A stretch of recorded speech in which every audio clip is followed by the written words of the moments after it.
these are the tools I use daily to be a productive lawyer. First up, a handy dandy planner. And I have been a planner user since I was like 11 years old. So I have had, that's my husband in the background calling me a nerd. Since I was 11 years old, I've been using a planner in some shape or form. In college, it took the Lily Pulitzer variety. Now it's, your pretty normal, like Erin Condren inserts. But I use a planner to just help me, keep track of what I need to do in a day and the things that I have coming up. Yes, I use a digital calendar too. I mean, you kind of have to, but something about writing things down helps me retain the information better. I also get a ton of satisfaction from checking things off of my list. So that, my planner is my number one most used thing.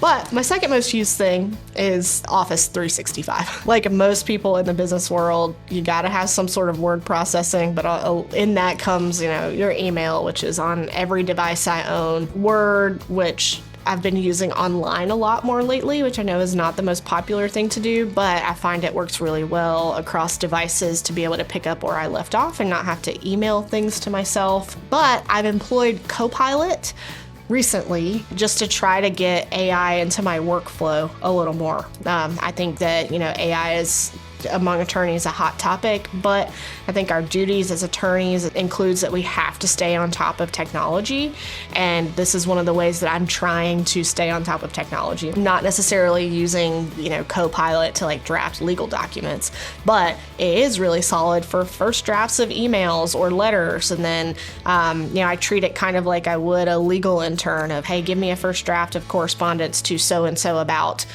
some general idea, making sure not to include confidential data. But another one of the Microsoft apps that I've recently started using in the last year is Loop. I was a faithful OneNote user for many, many years. Beginning in law school, I've got, every note I ever took in law school still in OneNote, and then, a ton of notes throughout my career and various jobs and on various cases in OneNote. But I'm kind of liking Loop for that now. It's got different components, it's got this thing called a component that you can use in multiple contexts, and wherever you update it, you update it in one spot, it updates across all of the places that component lives. So it's really nice to be able to update multiple documents at once using a component. But we are also using this internally in our firm for our policies and procedures. So keeping track of how we do things, how to get in touch with people, different education and trainings, so that we have a central place that we can all go and look at. This is how we do things around here.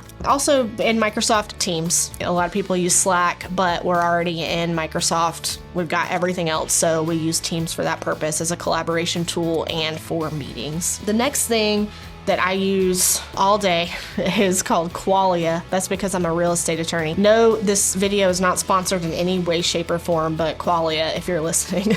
Because it's not cheap, but it is the system that we have found works the best for our closing process. It's the most intuitive and easy to use.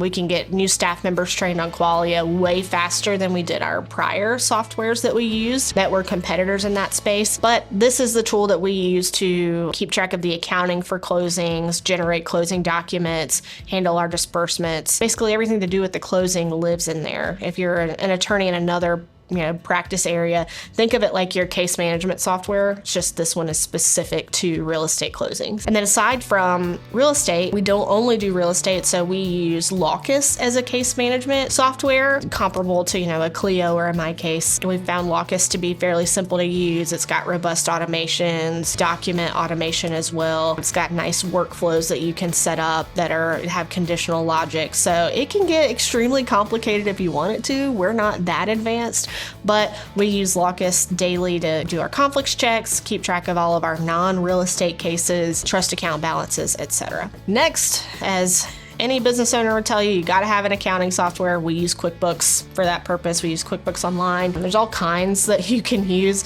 That's just the one that we happen to use. It's the one that our accountant said, yep, you're fine to keep using that. We can work with it well. I am not in there cutting checks. I'm not paying the bills. We have a person in our office that does that for us.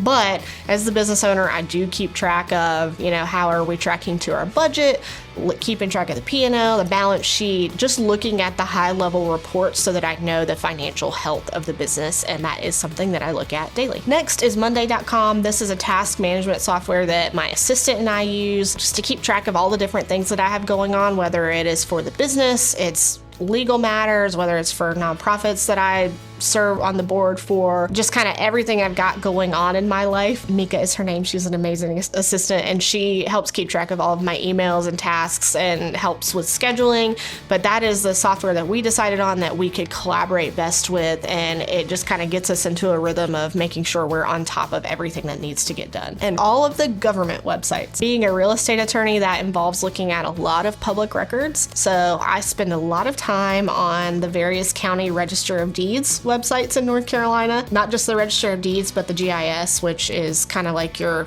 informational system about properties that allows you to see aerial views and generally where property lines are, and just kind of all of the information that you can get in one place about a property. Tax cards, appraisal cards, you name it. I'm also looking at the North Carolina court websites. And if you are familiar with the North Carolina court system, then you know in the last several years we have been in a transition from one way to keep track of judgments and court records to a new way. I spend time in both systems because we operate in counties that have transitioned and those that haven't. So that has been kind of a controversial transition in North Carolina.